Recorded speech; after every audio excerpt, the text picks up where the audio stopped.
मित्रांनो, नुकतीच म्हाडाच्या कोकण मंडळाकडून जे काही अंतिम प्रारूप यादी आहे ती प्रसिद्ध झालेली आहे आणि अंतिम प्रारूप यादी प्रसिद्ध झाल्याच्या नंतर अनेकांचे कमेंट्स आले की सर याच्यावरती तुम्ही व्हिडिओ बनवा किंवा जे काही पात्र अपात्र यादी आलेली आहे किंवा नवीन जी काही अंतिमता पात्र यादी लागलेली आहे त्याच्या संदर्भात आम्हाला व्हिडिओच्या माध्यमातून माहिती सांगा किंवा नेमकं किती अर्जदार हे कॉम्पिटिशनमध्ये आहेत, किती घरामागे किती लोक आहेत, हे सगळं कॅल्क्युलेशन आम्हाला सांगा। त्याशिवाय कोणत्या कोणत्या उत्पन्न गटासाठी कोणत्या कोणत्या प्रवर्गासाठी किती अर्ज आलेले आहेत हे सुद्धा सांगा। तर आज आपण नेमकं जे काही प्रारूप यादी अंतिम प्रारूप यादी जाहीर झालेली आहे त्या संदर्भात माहिती पाहणार आहोत आणि पुढील वेगवेगळ्या भागातून या यादी संदर्भात वेगवेगळे अपडेट पाहणार आहोत।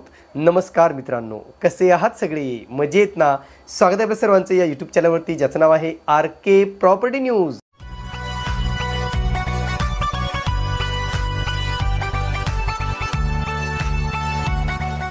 तर आपल्याला माहिती आहे मित्रांनो, ही जी काही कोकण मंडळाची लॉटरी आहे तिला जी काही मुदतवाढ देण्यात आलेली आहे, एका महिन्याभराची मुदतवाढ या लॉटरीला देण्यात आलेली आहे। पूर्वी जी काही 18 ऑक्टोबरची तारीख होती ती 18 नोव्हेंबर करण्यात आली होती, म्हणजे जी काही पूर्वीची सोडतीची तारीख होती 7 नोव्हेंबर 2023 तिच्याऐवजी पुन्हा या तारखेत वाढ करून 13 डिसेंबर 2023 ही लॉटरीची तारीख ठेवण्यात आलेली होती। परंतु आता पुन्हा या लॉटरीला मुदतवाढ मिळालेली आहे। अर्थातच जी काही लॉटरी होणार आहे, जी निकाल प्रसिद्ध केला जाणार आहे तो पुढे गेलेला आहे। आता सर्वप्रथम आपण पाहूया मित्रांनो की नेमका जे काही घरे होती ती जवळजवळ 5311 घरे होती। वेगवेगळ्या योजनेसाठी ही घरे उपलब्ध करून देण्यात आलेली होती। त्याच्यामध्ये प्रामुख्याने पाहिलं तर प्रथम प्रधानमंत्री आवास योजना अर्थातच PMAY साठी जवळजवळ 1010 घरे होती, हे आपण मागे सुद्धा पाहिलेलं आहे। 15% एकात्मिक योजना यासाठी 1037 घरे होती।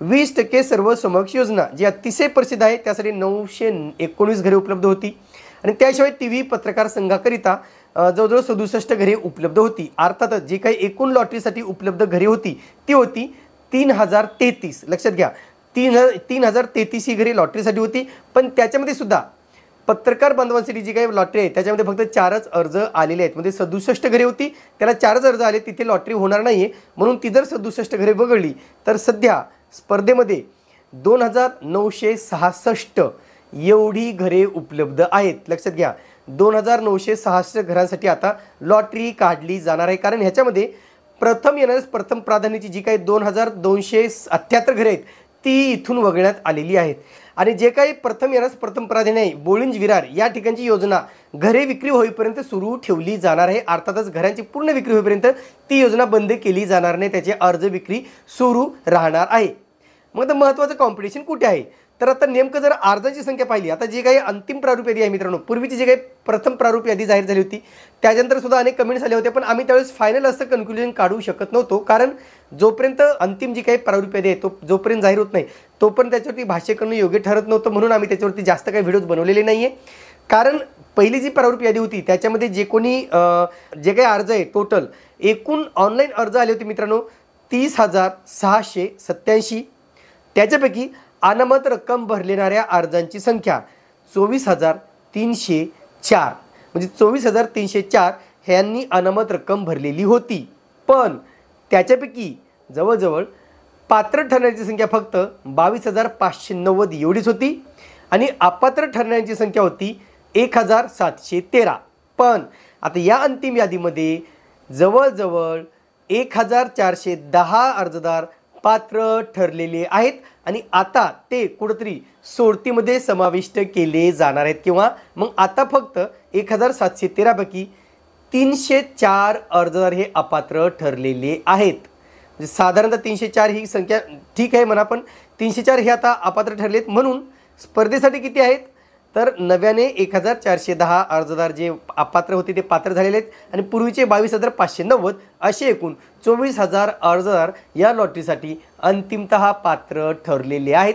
अर्थातच 24,000 अर्जदार या स्पर्धेमध्ये उतरलेले आहेत। आता बघा, 2,966 घरे आहेत आणि 24,000 एवढी अर्जांची संख्या आहे, म्हणजे एका घरामागे जवळजवळ 8 अर्जदार हे स्पर्धेमध्ये आहेत। मी ह्याच्यात प्रथम प्राधान्याची घरे पकडलेली नाही आहेत, जे काही वर्तकनगरची 67 घरे आहेत ती पकडलेली नाही आहेत, फक्त 2,966 जी काही घरे आहेत प्युअरली जी लॉटरीसाठी आहेत त्याच्या संदर्भात मी आता बोलत आहे. म्हणून एकंदरीत स्पर्धेसाठी 8 अर्जदार हे एका घरामागे स्पर्धेमध्ये आहेत. त्याही ठिकाणी 15% मध्ये सुद्धा अनेकांची खूप कमी कॉम्पिटिशन आहे 15% एकात्मिक योजनेमध्ये, पण 20% साठी सुद्धा बऱ्याच प्रमाणात कॉम्पिटिशन असल्याचं आपल्याला दिसून येत आहे. म्हणून एकंदरीत जे काही अर्ज आहेत ते आता अंतिमतः 24,000 अर्ज हे या लॉटरीसाठी पात्र झालेले आहेत. आता याच्यानंतर मित्रांनो आपण पाहूया की कोणत्या कोणत्या कॅटेगरीमध्ये किती अर्ज आलेले आहेत, कोणत्या कोणत्या ठिकाणी घर लागण्याचे जास्त चान्सेस आहेत हे आपण पुढील भागात पाहणार आहोत. पण आता सगळ्यात महत्त्वाचा प्रश्न मित्रांनो की या घरांची लॉटरी सोडत कधी काढली जाणार आहे, हाच प्रश्न वारंवार विचारला जात आहे. खरं तर मित्रांनो ह्याच्यापूर्वीची 7 नोव्हेंबरची तारीख होती ती पुढे आलेली आहे. 13 डिसेंबरची तारीख होती ती सुद्धा आता पुढे ढकलण्यात आलेली आहे. म्हणजे जर इतिहास पाहिला म्हाडाचा तर जी काही मुंबई मंडळाची लॉटरी आहे ती सुद्धा पुढे ढकलण्यात आली होती, जी काही पुण्याची लॉटरी आहे ती सुद्धा पुढे ढकलण्यात आली होती, आणि आता तर हॅट्रिक झालेली आहे की कोकण मंडळाची लॉटरी सुद्धा पुढे ढकलण्यात आलेली आहेत. याला आता प्रशासकीय कारणास्तव पुढे ढकललेले आहे असं म्हाडाकडून सांगण्यात आलेलं आहे. आता प्रशासकीय कारणं कुठली असू शकतात की त्यांना आपल्या राज्याचे मुख्यमंत्री माननीय एकनाथजी शिंदे आहेत किंवा आपल्या राज्याचे उपमुख्यमंत्री माननीय देवेंद्रजी फडणवीस आहेत किंवा अजितदादा पवार आहेत, तर यांच्या हस्ते कदाचित ती सोडत काढायची असल्यामुळं कदाचित त्यांची डेट मिळवण्याचा प्रयत्न कुठेतरी असल्याचं दिसून येत आहे. जसं की पुणे लॉटरी आहे, मुंबई लॉटरी आहे, याही वेळेस तसे प्रयत्न केले गेले. आता म्हणून तसाच प्रयत्न कोकण मंडळाच्या लॉटरीसाठी सुद्धा केला जात आहे, आणि जेव्हा ती तारीख फिक्स होईल त्याच्यानंतर आपल्याला ती तारीख कळवली जाणार आहे. तरी पण आमच्या मते साधारणतः ही लॉटरी 30 ते 31 डिसेंबरच्या आसपास काढली जाऊ शकते असा आमचा वैयक्तिक अंदाज आहे. या संदर्भात अद्याप म्हाडाकडून कुठलीही माहिती देण्यात आलेली नाही, फक्त पोस्टपोन झाली एवढीच माहिती सांगण्यात आलेली आहे. आणि म्हणून आता सर्वच अर्जदारांचं या सोडतीकडे लक्ष लागलेलं आहे. पाहूया नेमकं सोडत कधी जाहीर होते आणि कधी आपल्या अर्जदारांचं स्वतःच्या हक्काच्या घरांचं स्वप्न पूर्ण होते. तुर्तास मित्रांनो इथेच थांबतो. पुन्हा भेटूया एका नवीन व्हिडिओसह. तोपर्यंत आपली रजा घेतो. धन्यवाद.